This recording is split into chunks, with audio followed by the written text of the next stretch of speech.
Et bonjour à tous et bienvenue dans cette nouvelle vidéo de voyage. Comme à mon habitude, j'ai complètement oublié de tourner l'intro sur place. C'est pourquoi je vous la tourne directement ici chez moi en Normandie. Cette année je suis parti en Suisse en camion accompagné de ma pote Justine pour un road trip de une semaine. Une semaine pour visiter la Suisse, c'est un petit peu court, mais quand on est bien organisé ça passe. Je vous laisse découvrir comment je me suis organisé dans la vidéo. Après, l'avantage de partir une semaine, c'est que ça permet d'avoir un bon rythme de voyage et finalement on s'arrête jamais.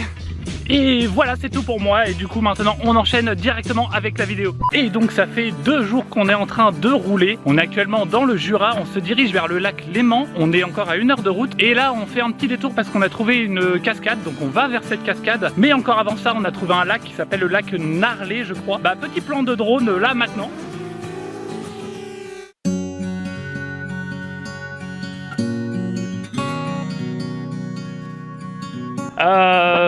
Et c'est tout en fait, c'est bon. Bref, tac.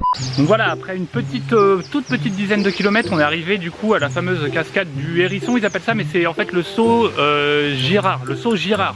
Bon, petite déception, parce qu'on était censé avoir une énorme cascade. Voilà une petite photo de ce qu'on devait voir. Finalement quand on arrive, voilà, c'est vraiment là. On voit qu'il y a un tout petit peu d'eau qui coule, mais c'est pas la cascade tant espérée. Alors en fait tout à l'heure ce n'était pas la cascade du Hérisson qu'on a été voir, mais c'était le chemin des cascades du Hérisson. Du Hérisson. Et du coup la cascade c'est la cascade Giraud. Voilà simplement, mais il y en avait plusieurs apparemment sur le chemin sur plusieurs kilomètres. Bon du coup nous on s'est arrêté à une cascade et après on a repris la route direction le lac Léman. On y est arrivé, voilà, il est juste derrière moi. On a passé la frontière. Il y a un truc important à dire ici qui est impressionnant quand on conduit, la couleur des panneaux change. C'est-à-dire que pour les autoroutes, nous c'est bleu, mais chez eux c'est vert. Et pour les nationales, nous c'est vert et ici c'est bleu. Donc du coup, ça fait un peu bizarre. Ok, alors du coup on est en train de quitter le lac Léman pour aller se diriger vers un glacier, je me rappelle plus du nom. Voilà, c'est ça. On n'a pas fait le tour, mais on a longé tout un côté en passant par l'autoroute, parce que du coup on s'en va et on prend l'autoroute. Alors en fait le lac Léman, on n'est pas resté très longtemps, on a fait une petite baignade, mais moi c'est pas mon coup de cœur. Alors la vue est magnifique, c'est un truc de malade, mais c'est hyper touristique, enfin un petit peu trop pour moi en fait, et on a toujours du mal à avoir accès au lac en fait sans passer par des espèces de centres aquatiques, des trucs comme ça, ou après c'est beaucoup de chemins et de maisons privées simplement pour accéder au lac. Et en parlant d'autoroute, ça me fait penser, il faut acheter des petites vignettes pour pouvoir prendre ces autoroutes en fait. Ça nous évite les payages simplement. Voilà, la vignette là, elle a coûté 40 €. Et avec ça en fait on peut circuler sur toutes les autoroutes. Normalement si je dis pas de bêtises, on peut prendre toutes les autoroutes. Du coup il n'y a aucun payage en fin de compte. Voilà, c'est juste eux ils ont enlevé les payages, mais on a une vignette à payer. C'est 40 € du coup par an. Tous les ans il y a une nouvelle vignette. Donc on est en direction du glacier d'Aletsch. Je sais pas si vous connaissez, il y a une application qui s'appelle Park4Night. C'est une application qui répertorie en fait tous les lieux où on peut passer la nuit. Il y a des petites icônes, donc soit c'est des campings, juste des parkings ou parfois des coins dans la nature. Tout ça c'est géolocalisé en fait grâce à l'appli. Et ça nous permet de trouver des petits coins où se poser le soir ou dormir. Et donc là c'est ce qu'on a fait ce soir. Quand on a décidé de se poser, on a cherché un spot sympa et on n'est pas déçu.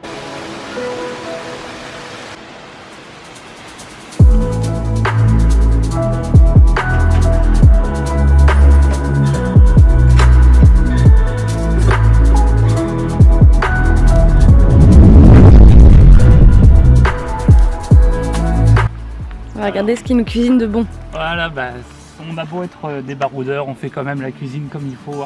On a les petits oignons, les petits steaks. Je fais une énorme exception. Et puis le réchaud qui est prêt, un gros réchaud avec la poêle. Ah, on a oublié de sortir l'huile d'olive. Faut sortir l'huile d'olive. On va se cuisiner ça, et on va bien manger pendant que les copains cuisinent aussi.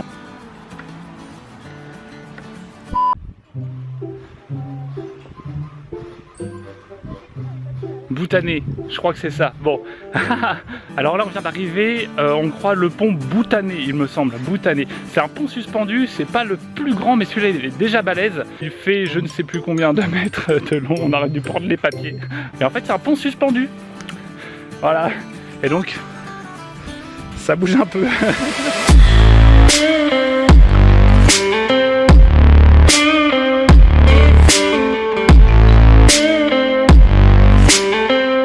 faut que je vous partage la petite mésaventure qui vient de m'arriver. Donc on est arrivé sur le pont suspendu et là je me suis dit je vais sortir le drone pour faire un petit plan d'en face du pont. Je vous rassure tout de suite, j'ai pas perdu le drone, mais c'était pas loin. Il s'est mis à délirer, il est parti tout seul, je sais pas où. Je le voyais sur la vidéo, je dis il partait chez des gens, des habitations, il allait se casser la gueule. Heureusement il y a un petit bouton sur la télécommande qui s'appelle retour à la maison. En fait on appuie dessus et le drone revient tout seul de là où il a décollé. C'est ce qui m'a sauvé la vie parce que sinon je perdais mon drone. Allez, on est parti pour aller voir le glacier. Du coup on a pris les télécabines. On espère qu'il n'y aura pas trop de nuages en hauteur parce que ça ferait chier, c'était cher. On a payé 49 francs suisses chacun.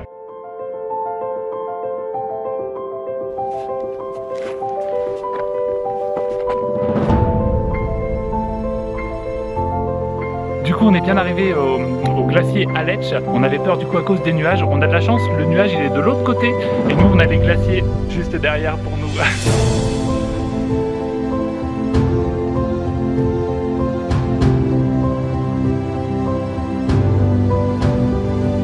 Alors pour vous donner une idée de l'immensité du glacier, il y a deux personnes qui sont en train de marcher mais je les vois même pas à l'œil nu non plus. C'est parce qu'il y a des longues vues là disponibles derrière moi en fait. Il y a deux personnes qui sont en train de traverser le glacier à pied. Alors la petite particularité de ce voyage cette année, c'est que on n'a pas du tout d'itinéraire en fait, voilà. Alors c'est-à-dire que la veille du départ, je savais pas encore où on allait. Enfin j'ai regardé à 20h30 pour se donner un point quand même où on allait se diriger. Mais sinon c'est tous les jours en fait on regarde où on va aller. Ça va dépendre aussi de la météo et en fait on va essayer de faire une boucle hein, finalement. Et donc tous les jours on regarde un peu les points qu'on peut faire qui sont sympas. Donc là je suis à la recherche du prochain point de vue. En allant jusqu'au prochain lac où on doit aller, on a pris cette route en serpentin. Je l'avais vu un peu sur internet mais malheureusement il y a beaucoup de brouillard et la vue elle est pas ouf.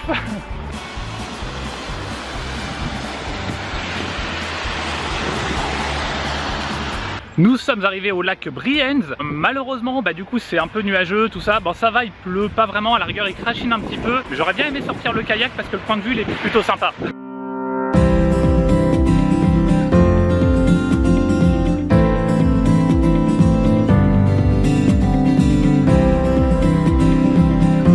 Mais du coup pour le moment on ne sait pas encore si on va rester là un petit moment ou si on va reprendre la route pour aller voir un autre spot encore plus loin où il ferait beau, mais enfin on ne sait pas encore pour le moment. Voilà les gars. Donc on traverse une piste d'avion. Regarde quand même s'il n'y a pas un avion qui arrive, on ne sait jamais. Allez, donc on ne sait pas trop dans quoi on s'engage en fait, on ne sait même pas si on a le droit de faire ça. On dirait un peu une base militaire mais non, normalement c'est bon. On va voir si on se fait engueuler. Si on se fait engueuler, on se fera engueuler en allemand.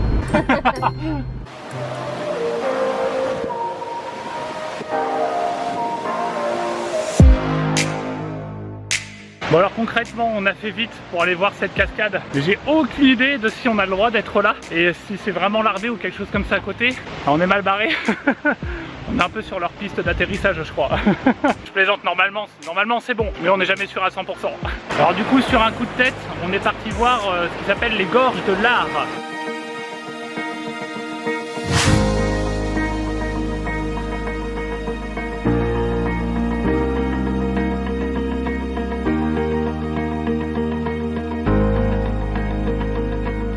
On avait du temps à perdre et on n'était pas très loin en fait de ces gorges, du coup c'est pour ça qu'on y est passé et puis comme il fait pas très beau c'était une activité à faire. Alors du coup il est 18 h et on se dirige maintenant vers le lac des 4 cantons. On en a encore pour à peu près un petit peu plus d'1 heure de route et on va trouver un endroit pour dormir quelque part en fait avant d'y arriver et du coup en attendant on a des petits points de vue super sympas comme d'habitude.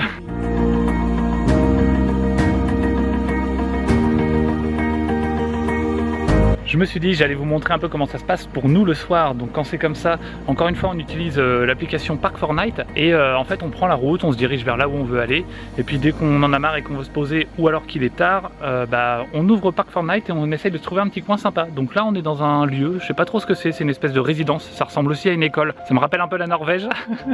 Et en fait voilà, on s'est posé là.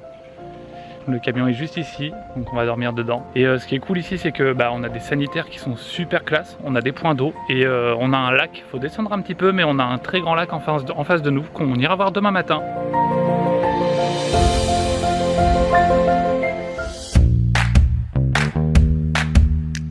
Alors on a décidé de reprendre la route ce matin parce qu'on avait un temps un peu pourri. Du coup on a fait le tour du lac où on était, enfin le tour des grands lacs là-bas, et on a décidé de partir pour aller voir les chutes du Rhin, ça se situe à peu près à 1 heure de là où on était. C'est les plus grandes chutes d'Europe avec une hauteur de 23 mètres et c'est surtout la largeur qui est impressionnante, 150 mètres avec un débit l'été de 600 mètres cubes à la seconde.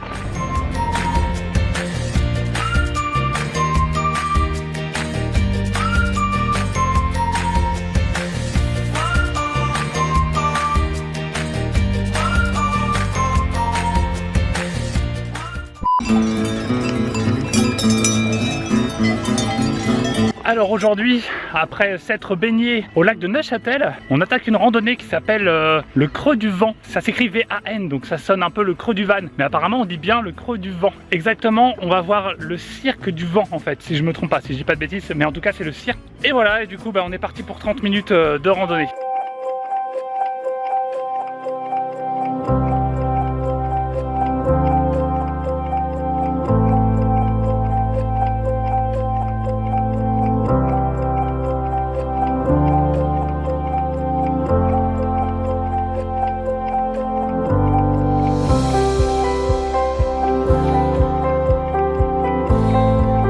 Alors on vient de faire la visite d'un château, le château de Chillon. C'est un peu compliqué pour se garer mais c'est gratuit. Et pour l'entrée du château c'est 13,50 € par adulte et franchement ça vaut le coup. Si on passe par là faut aller le voir. Je vais pas vous faire une visite complète du château mais je vous balance quelques images.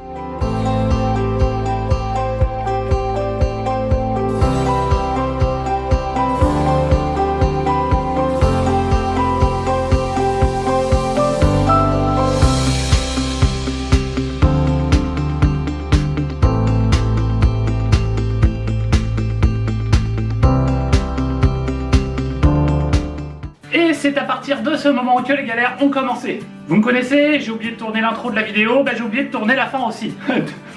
D'ailleurs, hop, allez, on arrête les conneries. Comme je le disais, c'est à partir de là que les galères ont commencé en fait, donc on a terminé le road trip en Suisse. Jusque là ça s'est bien passé, en fait après c'est là que ça a commencé. Mais je garde toutes ces petites anecdotes pour une prochaine vidéo où je raconterai certainement toutes les anecdotes des voyages que j'ai pu faire. Si vous suivez un peu les stories sur Instagram ou sur Facebook, vous êtes déjà au courant de ce qui nous est arrivé en Suisse. Enfin, sur le retour de la Suisse. Qu'est-ce que je retiens de la Suisse ? Pépite. Alors c'est super naturel, ça ressemble pas mal à la Norvège aussi. On a eu beaucoup de pluie, on a eu beaucoup de pluie quand même. Mais ce que j'ai trouvé, les gens sont beaucoup plus civilisés. Enfin en tout cas c'est ce qu'on a pu voir nous pendant une semaine. Les gens sont un peu plus civilisés et respectent le code de la route aussi. Mais tout ce que j'ai à dire c'est que les paysages c'est un truc de fou quoi. Même s'il fait pas très beau, voilà, il fait pas beau tout le temps. Mais on s'adapte quand c'est comme ça. Après j'avoue une semaine c'est un petit peu court parce qu'on avait encore peut-être un ou deux trucs à voir qu'on n'a pas fait du coup parce qu'on était un peu short en temps, parce qu'en fait après on continue les vacances mais en mode chill, pépouze.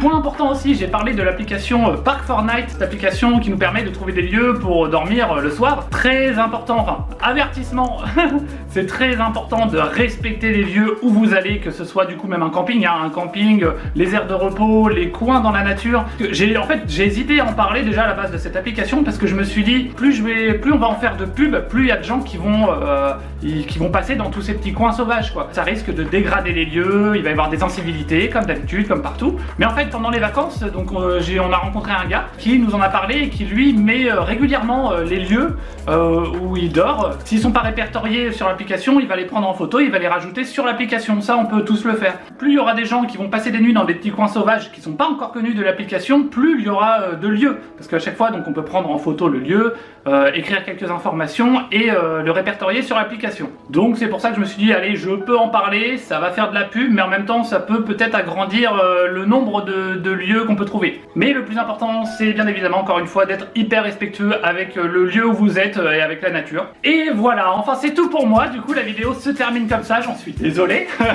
Mais j'espère en tout cas que ça vous a plu et j'espère en faire encore et un peu plus souvent. Et comme d'habitude je vous dis à bientôt pour la suite des aventures. Ah moi je kiffe. Tu veux qu'on le balance? Non, ça va aller. Oula. Arrête tes conneries. Alors peut-être particularité. Alors la petite particularité de ce voyage.